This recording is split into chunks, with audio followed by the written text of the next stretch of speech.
सतगुरु रविदास महाराज की, अखंड ज्योति स्वामी सतगुरु समदास महाराज की, स्वामी ज्ञान चक्षुदास महाराज की, स्वामी हरिदास महाराज की, ओम के समर शहीद संत रामानंद जी महाराज की, सुखदास धाम की, अनसुईया धाम की। चाहे तो प्यार में बैठ जाओ, चाहे नाराज होकर बैठ जाओ, बैठ जाओ, बात की भूमि में बैठ जाओ, और टाइम में 2 मिनट बैठ जाओ। मैं ठीक है, नहीं हाथ जोड़ के चला जाऊंगा, काम हो तय कर लो अपने आप। 2 मिनट है, 2 जबान का पाबंद है, 2 मिनट के बाद रुकने का बिना बैठने के। जल्दी से बैठ जाओ, 1 सेकंड जिंदगी, 1 मिनट बची है। बैठ जाओ, बैठ जाओ, बैठ जाओ, जल्दी से बैठ जाओ। हाँ भाई, 4 जनों बैठ जाओ, बैठ जाओ, बैठो मत, तुम भी देख लो कहाँ बैठे हैं, उसका काम में है भाई, बैठ जाओ भाई। हेलो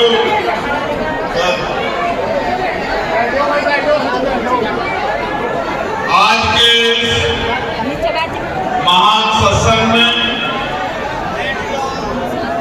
मेरे दाईं तरफ बैठी हमारी माई बहने, मेरे सामने उपस्थित नौजवान साथी और हमारे बड़े बुजुर्ग, इस मंच पर सभी संत महात्मा, हमारे बहुत सारे उलेमा आज इस मंच पे आए हैं और उन्होंने आके जो भाईचारे का संदेश दिया है, इसके लिए मैं दिल की गहराइयों से उनका धन्यवाद करता हूँ। और मैं उनको इस मंच से विश्वास दिलाता हूँ कि अगर आप एक कदम चलोगे तो हम स्वाभिमानी लोग 100 कदम चलेंगे, जहाँ खून देंगे आपको याद रखना। हम बात के भेद भी करते हैं, अगर आपके साथ है तो साथ है, और कह रहे हैं आपके साथ, आप हमारे यहाँ आकर बैठे हो, हम आपको विश्वास दिलाते हैं, जहाँ हमारे खून के कतरे की जरूरत पड़ेगी, जहाँ का पसीना पड़ेगा, हम आपको दे देगा। मेरी बात महात्मा सतीशदास जी, और ये ऐतिहासिक संकट जो इतने बड़े पैमाने पे यहाँ आई, हालांकि आप ये जानते हैं कि आज 3 महापुरुषों की मूर्ति की स्थापना यहाँ की गई है।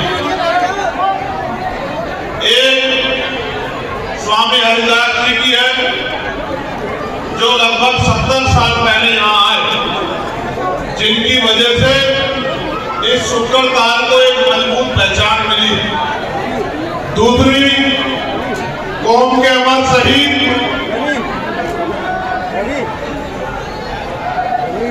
स्वामी रामानंद महाराज जी की है, जिनको ऑस्ट्रिया वियना में गोली मारकर उनकी हत्या कर दी गई थी, वो शहीद हो गए थे। आपको शायद जानकारी नहीं है, जब मैं सांसद बना था तो सबसे पहले मैंने प्रण लिया था अपने जीवन में, सांसद बनने से पहले, कि अगर मुझे मौका मिला तो मैं सबसे पहले उस स्थल का दर्शन करके आऊंगा जहां कौम के मसीह स्वामी रामानंद जी महाराज की शहादत हुई। और मैं 3 दिन का समय निकाल के गया और उन गोलियों को देख के आया जो दीवार पर लगी हुई थी, और जहां महाराज जी के खून के छींटे पड़े थे। महाराज जी का बलिदान व्यर्थ नहीं जाएगा, उनकी आने वाली नस्लें और वर्तमान में उनकी औलादें इस आंदोलन को, जो जगत गुरु सतगुरु रविदास जी महाराज का मानवता का आंदोलन है, प्रेम भाईचारे का आंदोलन है, इंसानियत का आंदोलन है, इसको हम लोग सींचने का काम करेंगे। खून की जरूरत होगी तो खून से भी इस आंदोलन को सींचने का काम करेंगे।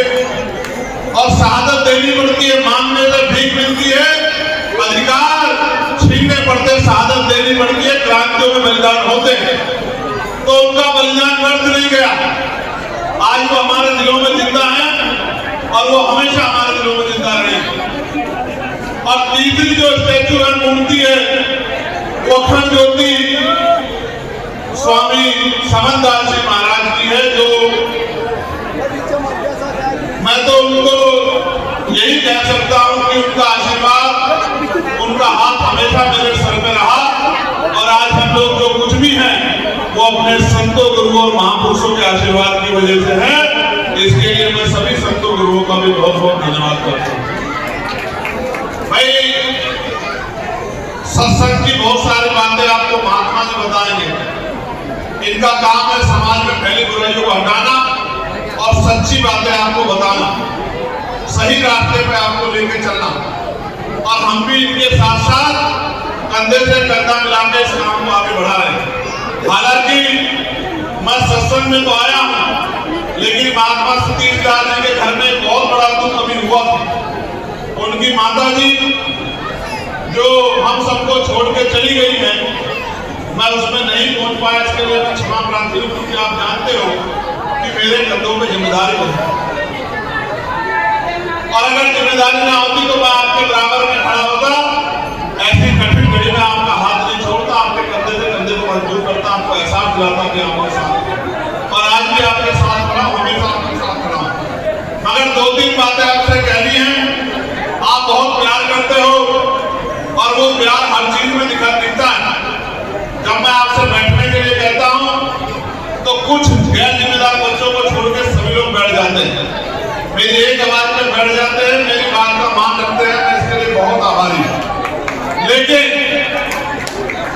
ऐसा नहीं कि सिर्फ आपने मुझे मेरी बात पर पहरा ही दिया, आपने मुझे ताकत भी दी। जब मुझे नोट की जरूरत पड़ी तो आपने नोट दिए, जब मुझे वोट की जरूरत पड़ी तो आपने मुझे वोट दिए, और जब मुझे किसी आंदोलन में आपकी जरूरत पड़ी तो आपने दिल्ली में जाके भी एहसास कराया है कि हम तुझे अकेला छोड़ने वाले नहीं है, तेरी लड़ाई को कमजोर नहीं पड़ने देने वाले हैं। इसके लिए मैं दोनों हाथ जोड़ के आपका धन्यवाद करता हूं। दो तीन छोटी छोटी बातें जो आपके लिए है। सत्संगत मिल रही है मानो जैसे मधुमक्खी। मैं आपसे हाथ जोड़ के कह रहा हूं, हालांकि आप जानते हैं कि मेरे हाथ आप ही के आगे जुड़ते हैं और किसी आगे जुड़ते नहीं है, इस बात को आप अच्छी तरह जानते हैं, इसमें कोई चोरी नहीं है। मैं बहुत जिम्मेदारी से आपसे कह रहा हूं, और सच में अगर आप मुझसे प्यार करते हैं तो मेरी बात पे पहरा देना कि सत्संगत मिल रही है मानो जैसे मधुमक्खी। ऐसे रहो जैसे मधुमक्खी के छत्ते में मधुमक्खियां रहती हैं। और अगर ऐसे रहोगे,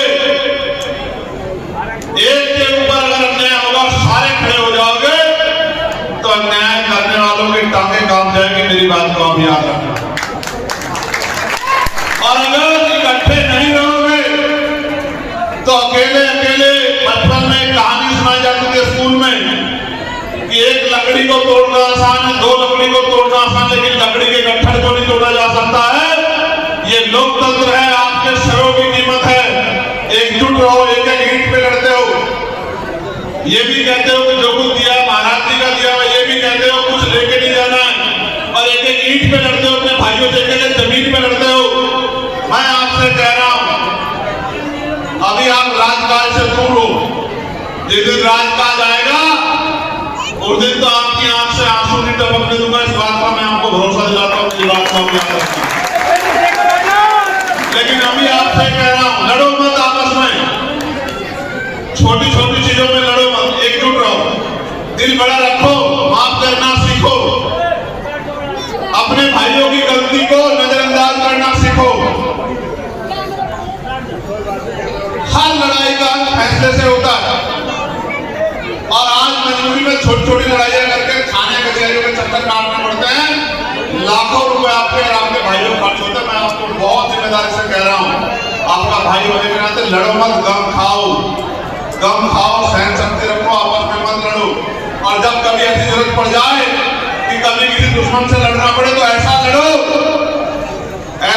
कि इतिहास याद रखे कि दोबारा लड़ने से पहले लोगों को सोचना पड़ेगा इसके साथ लड़ना है नहीं लड़ना। मेरी बात को याद रखो।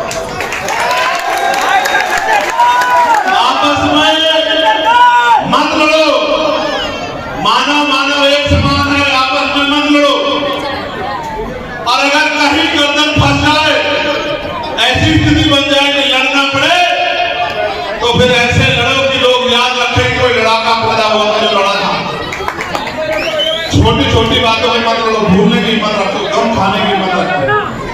दूसरी बात, ऐसे ही एक सत्संग में जगत गुरु सतगुरु रविदास जी महाराज जो हमारे कुल गुरु हैं, मैं बार बार इस बात को दोहराता हूं कि ऐसे सत्संग में महाराज जी से पूछा गया था कि महाराज जी ये बताओ कि रविदास मानुष सुखी बसन को शू कर है तो उठाओ। ये पूछा गया कि महाराज जब इतनी मेहनत करते हैं, संघर्ष करते हैं, पसीना बहाते, हमारे जीवन में सुख शांति क्यों नहीं है? जब ये पूछा गया तो महाराज जी ने वाणी के माध्यम से बताया कि रविदास मानो सुखी बसन को शू कर है तो उठाओ, एक सू स्वराज माही दूसर मरकट गांव। इसका अर्थ ये है भाइयों, मेरे प्यारे भाइयों बहनों, मेरी माओ, इसका अर्थ ये है मेरे बुजुर्गों कि सुख शांति का जीवन जीने के दो ही रास्ते हैं। कितने रास्ते हैं? उंगली से बताओ कितने रास्ते हैं? सबके सब ऐसे उंगली करके बताओ कितने रास्ते हैं? ठीक है, कितनी उंगलियां हैं? रास्ते कितने हैं? एक सू स्वराज माही दूसर मरकट गांव। पहला रास्ता है सुख शांति कैसे मिलेगी? जीते जी चाहिए स्वराज माही अपने राज में मिलेगी। कब मिलेगी? कब मिलेगी? कब मिलेगी? कब मिलेगी? जब आपके पास राजकाज होगा तब मिलेगी सुख शांति, वरना कब मिलेगी? मरगढ़ गांव शमशान घाट कब्रिस्तान में मरने के बाद। अब अगर मरने के बाद वाली चाहिए तो कोई दिक्कत नहीं, और अगर जीते जी चाहिए तो राजकाज लाना पड़ेगा। राजकाज के अलावा कोई रास्ता नहीं है, वरना फैलाते रहो हाथ और झूठन पे जिंदा रहो। ये लोकतंत्र है। बाबा साहब अम्बेडकर ने रानी का पेट चीर के आपकी उंगली में इतनी ताकत दी है, जिसे चाहे कुर्सी में बिठा दो, जिसे चाहे धरती में पटक दो, सारी ताकत आपके हाथ में, किसी दूसरे के दरवाजे जाने की जरूरत आपको नहीं। तो महाराज जी ने कहा एक स्वराज माही दूसर मरगढ़ गांव। तो फिर संघर्ष से एक आवाज आई कि महाराज जी राजकाज तो अभी भी है, राजा महाराजाओं का। तो महाराज जी ने कहा कि राज अगर बिना नीति के होगा तो भी लोगों का भला होने वाला नहीं है, तो भी सुख शांति नहीं मिलेगी। इसलिए उन्होंने कहा ऐसा चाहूं राज में जहां मिले सबनु अन्न और छोट बड़े सब संबसे गुरु रविदास रहे। इसका मतलब यह है कि राज ऐसा होना चाहिए जहां कोई छोटा बड़ा ना हो, जहां कोई ऊंच नीच ना हो, जहां कोई भेदभाव ना हो, किसी को खाने के लिए अन्न की, तन ढकने के लिए कपड़े की, सर ढकने के लिए छत की, पीने के लिए पानी की दिक्कत ना हो, किसी बहन बेटे का अपमान ना हो, कोई भूखा ना सोए, कोई प्यासा ना सोए, किसी में कोई जुल्म जाति ना, कोई चोरी लूट डकैती ना हो, सब बराबर हो, ऐसा राज होना चाहिए। और राज को उन्होंने क्या नाम दिया? बेगमपुरा राज। जोर से बताओ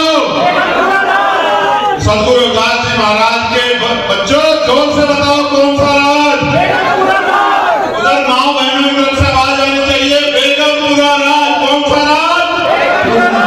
मुझसे भी कम आवाज है तुम्हारी, खाए नहीं मुझे लगता है कुछ भी। तुमने बताओ जोर से कौन सा राज? कौन सा राज? कौन सा राज? हर घर नारा लगाएंगे, बेगमपुरा बसाएंगे, बेगमपुरा बसाएंगे। तो भाइयों बेगमपुरा राज, और आप भी सुन लो मेरे प्यारे जिम्मेदार साथियों, बेगमपुरा का मतलब होता है बिना गम का राज। बेगम, जहां किसी की जिंदगी में कोई गम ना हो, ऐसा राज होना चाहिए जहां कोई छोटा बड़ा ना हो, ऊंचा नीचा ना हो, जहां कोई भेदभाव ना हो, सब लोग बराबर हों।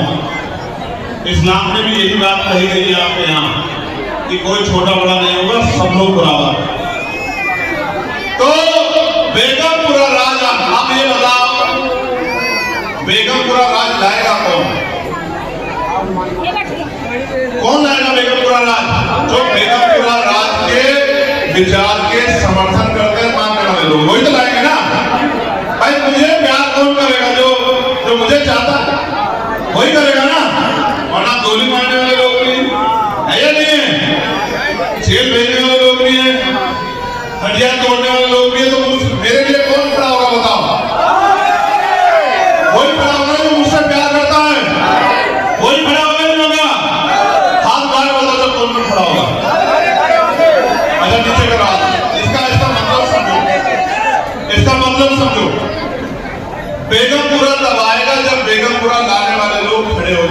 तैयार हो जाएंगे कि हमें बेगमपुरा लाना, तब आएगा बेगमपुरा। ठीक है। और ये सपना किसका है मनोज भाई? ये मेरा आपका सपना नहीं है, ये हमारे गुरु जगत गुरु सतगुरु रविदास जी महाराज का सपना है, जो 600 साल पहले उन्होंने बनारस में खड़े होकर देखा। और 600 साल से वो इंतजार कर रहे हैं कि मेरी आने वाली नस्लें कभी तो मेरे सपने को पूरा करेंगी। और मैं ये कहता हूं, जो बेटा अपने बाप के सपनों को पूरा नहीं करता, उस बेटे का सम्मान कभी नहीं होता। मेरी बात को याद रखो। तो हमारे तो कुलगुरु हैं जगत गुरु सतगुरु रविदास जी महाराज। हम तो जो कुछ है वो उनकी वजह से है, उनके आशीर्वाद से है, उनकी तपस्या से है, और उनके नाम से हमारी पहचान है। इसलिए मैं कह रहा हूं कि हमें सबको मिलकर बेगमपुरा राज लाना। तो प्यारे भाइयों, ये बेगमपुरा लाने के लिए भी हमें संघर्ष करना, राजपाल लाना। अब मैं एक और आखिरी बात आपको कहता हूं। इसी बेगमपुरा की बात को बाबा साहब अम्बेडकर ने 1949 में भारतीय संविधान में लिख दिया है। कहां लिख दिया है? भारतीय संविधान में लिख दिया है एक आर्टिकल में कि कोई छोटा नहीं होगा, कोई बड़ा नहीं होगा, कोई ऊंचा नहीं होगा, कोई नीचा नहीं होगा, सबको अपने धर्म के मानने की आजादी होगी। कोई किसी पर अत्याचार नहीं करेगा, अत्याचार करेगा तो उसके खिलाफ कार्रवाई होगी। कोई परेशान नहीं होगा, कोई किसी को सताएगा नहीं। मगर अभी जो सरकार है वो संविधान को मानने वाली सरकार नहीं। इसलिए बाबा साहब ने कहा था संविधान कितना भी अच्छा क्यों ना हो, चलाने वाले हाथ अच्छे नहीं होंगे, उनकी नीति अच्छी नहीं होगी, उनकी नीयत अच्छी नहीं होगी। सतपाल साहब तो अंतर संविधान पूरा साबित होगा, और संविधान को चलाने वाले हाथ अच्छे होंगे, उनकी नीति अच्छी होगी, उनकी नीयत अच्छी होगी, तो अंतर संविधान अच्छा साबित होगा। आज संविधान जिनके हाथ में जो सरकार चला रहे हैं वो अमीरों के लोग हैं, गरीबों के लोग नहीं। मैंने आपसे पूछा था कि मेरे लिए कौन खड़ा होगा? मेरे लिए वो खड़ा होगा जिसके लिए मेरे दिल में दर्द, जिसके दिल में मेरे लिए दर्द होगा। तो गरीबों के लिए कौन खड़ा होगा? जिसके दिल में गरीबों के लिए दर्द होगा। अमीरों को अगर गरीबों का दर्द होता तो कोई यहाँ गरीब नहीं होता। किसी की बेटी की शादी के लिए उसको कर्ज नहीं लेना पड़ता, किसी को अपनी जमीन गिरवी नहीं रखनी पड़ती, किसी को जो है तमाम तरह के जुल्म जाति के शिकारों के हाथ नहीं फैलाने पड़ते। और मैं मेरे जीवन को सुनो, जेलें काटी, मुकदमे झेले, लाठियां खाई, इनसे भी पेट नहीं भरा तो गोली चला दी, तो गोली से भी बच गया। और आज आपके आशीर्वाद से, आपके प्यार से लोकसभा में हूं, और लोकसभा में भी इसी बेगमपुरा की बात को पूरा सीना ठोक के कही थी कि हम जगत गुरु सतगुरु रविदास जी महाराज को मानने वाले लोग हैं, सतगुरु रविदास जी महाराज के नाम लेना सकते हैं। और आप जानते हैं इस बार जगत गुरु सतगुरु रविदास जी महाराज की जयंती को बताओ छुट्टी करवाई नहीं करवाई? ईमानदार से बताओ, करवाई नहीं करवाई? पार्लियामेंट में लड़ के कहा नहीं कहा कि छुट्टी होगी? और अभी तो राजकाज अकेला आदमी जिस दिन ताकत बनेगी तो छुट्टी भी होगी और सजावट भी ऐसी हो करेगी सतगुरु जी की जयंती पे कि कई 100 किलोमीटर के लोग देखा करेंगे कि भाई आज कौन सा त्योहार है, कौन लोग मना रहे हैं, क्यों मना रहे हैं।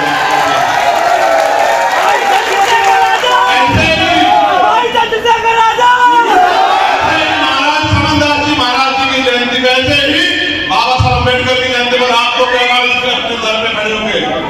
ऐसे ही ईद पे अगर आपको भी जो है उस सम्मान का एहसास नहीं कराया तो मेरा नाम चंद्रशेखर आजाद जी याद रखना। और अभी की कहानी सुनो, ये खड़ी हमारी बहन के सामने, ये नोट देखो, देख रहे हो कितने का नोट है? मेरी मेहनत का नहीं। कहां से है? एक मां बैठी है, मां, ये देखो 500 का नोट, और वो साखंड की है, और नाम उन्होंने बताया था, मेरे दिमाग से निकल रहा, क्या नाम था उनका? संकलेश देवी। और महात्मा तीदास जी ने मुझसे कहा कि ये हमारी माँ ये 500 का नोट लेके घूम रही है कि अपने बेटे को देना है। देखो भाई, मैं थोड़ा सा भावुक आदमी, उसको 500 रुपए कमाने में कितना समय लगा होगा, आपको आइडिया है? कितना समय लगा होगा? कम से कम 2 दिन।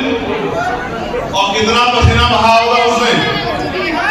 वो खेत में मजदूरी और इस तरह काम करके उसने 500 नोट कमाया, और उसने वो 500 नोट मेरे सरकार ने मुझे दिया।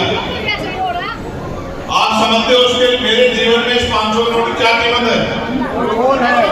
मेरे लिए 5 करोड़ से ज्यादा कीमती है नोट, क्योंकि मेरी मां के पसीने का नोट है। ये किसी अमीर के गले का नोट नहीं, ये मेरी मां के खून पसीने का नोट है। और मैं आपको बहुत जिम्मेदारी से कह रहा हूं, बात 500 रुपए की नहीं, बात है उसकी हिम्मत की। 2 दिन में जो उसने कमाया, उसने अपनी इस औलाद को इस आंदोलन के लिए दे दिया। मैं उस हिम्मत की दाद देता हूँ, और मैं उस माँ को इस मंच पर वचन देता हूँ, इस मंच से उस माँ के लिए, उस माँ के प्यार के लिए वचन देता हूँ कि जब तक मेरे जीवन में सांस रहेगी और मेरे शरीर में लहू का आखिरी कतर रहेगा, पूरी ईमानदार से सतगुरु रविदास जी महाराज के मिशन पर डटा रहूंगा। जहां कल भी चली जाती आज चले जाए, झूठू मानी मेरी बात को याद है। ना झुकूंगा, ना आपके स्वाभिमान सम्मान से समझौता करूंगा। और आखिरी बात यह है, महात्मा सतीदास जी को बहुत बहुत धन्यवाद, महापुरुषों की तस्वीर लगा दी है, लेकिन आपसे अनुरोध है, सिर्फ तस्वीरों से काम नहीं चलेगा, उनके विचारों को भी चलना पड़ेगा।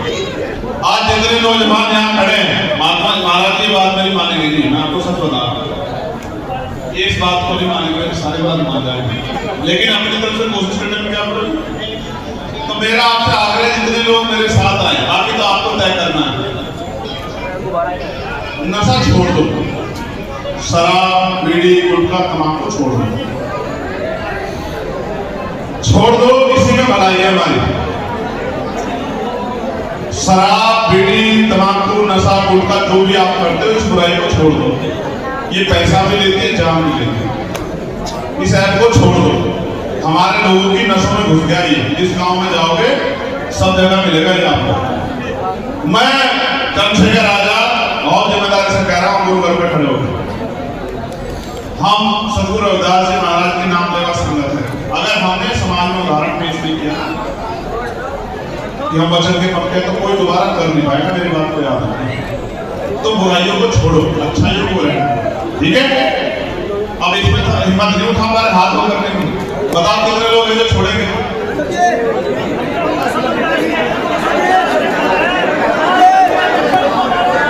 अच्छा, जिन लोगों ने छोड़ रखी वो हाथ खड़ा कर लो। ये बहुत बड़ी उपलब्धि है जो सतगुरु समरदास महाराज जी ने समाज में पैदा की और तमाम संतों को। इसके लिए मैं पुनः अखंड ज्योति सतगुरु समरदास जी महाराज के चरणों में नमन करता हूँ और आपके बीच से जाने की इजाजत चाहता हूँ। मुझे अभी गाँव जाना है। एक कहानी दो चीजें बतानी है भाई, बोले बच्चों, तो बहुत जरूरी बात बतानी। आगे बैठ जाओ, ये बैठो बीच वाले, बैठ जाओ, बैठ जाओ। तो बहुत जरूरी बात बतानी, बताऊं? सुन लो, जल्दी, बहुत इंपॉर्टेंट है। एक हमारे समाज का बच्चा जो बीएसएफ में था, रेडियो ऑपरेटर था, उसकी करंट लगने से जान चली गई है। उसकी डेड बॉडी वहां बिजनौर जिले के गांव में अभी आ गई है और उसको शहीद का दर्जा नहीं दिया जा रहा है, ऐसा मुझे बताया गया। मुझे उस परिवार की लड़ाई लड़नी है। एक बात, जिसने अपने प्राणों का बलिदान दे दिया इस देश की सुरक्षा के लिए, उस भाई की सम्मान की लड़ाई, उसको सम्मान मिले, उसके परिवार को लड़नी है। एक बात। और अभी अम्बेडकर नगर जिले में अभी खबर आई मेरे पास, एक लड़की जो हमारे गरीब कमजोर समाज की थी, छोटी थी, कुछ दरिंदों ने उसको नोच के रेप करके उसकी हत्या कर दी। उसकी डेड बॉडी बरामद हुई। गांव में बहुत दुख का माहौल है। ये अम्बेडकर नगर का मालीपुर थाना है, मालीपुर इस तरह का थाना है, वहां से भी खबर आई। और एक खबर कानपुर से आई थी, कानपुर देहात में शिवाली थाना क्षेत्र में सिवली थाना क्षेत्र में एक ऐसी घटना घटी। अब इसमें मेरा बहुत बड़ा विरोध है। क्या हमने बच्चियां इसलिए पैदा की हैं कि उनका रेप हत्या बता दीजिए, तो हम क्यों नहीं रक्षा कर पा रहे हैं? इसलिए रक्षा कर पा रहे हैं कि हम लोग इसको समझ नहीं पा रहे। ये अन्याय जड़ से खत्म होगा, लेकिन तब खत्म होगा जब आप अपने हाथ मजबूत कर लो। बताओ मदद करोगे नहीं करोगे? ऐसे मुट्ठी मत करो। जो उधर जहां तक मेरी आवाज जा रही है, जो लोग इस अन्याय को खत्म करना चाहते हैं, ऐसे मुट्ठी मत करो। जोर से दोनों हाथों की मुट्ठी बोलिए संत श्रोमणी सद्गुरु रविदास महाराज की, सद्गुरु रविदास शक्ति, अखंड ज्योति स्वामी समरदास महाराज की, ओम के अमर शहीद स्वामी रामानंद जी महाराज की, स्वामी हरिदास महाराज की, उत्कलधाम धाम की, सतविसुया धाम की। ये देख रहे हो? और ये तो बहुत छोटी है, किससे नहीं लेता मैं उनसे लेता हूँ जो कमाते हैं। नहीं, इनसे नहीं ले पाऊंगा, मेरे को नियम है, उनको नहीं बोल सकता हूँ। देखो भाई, मैं उससे लेता हूँ जो कमाता है, जो नहीं कमाता उससे नहीं लेता। जिस दिन ये कमाने लायक हो जाएगी लूंगा इससे, लेकिन उससे पहले सतगुरु जी के आशीर्वाद से हमारा आंदोलन इतना मजबूत हो जाएगा कि इनका आंसू नहीं टपकेगा मेरी बच्चियों का। मैं आपको विश्वास दिला कहता हूँ, मेरी बात का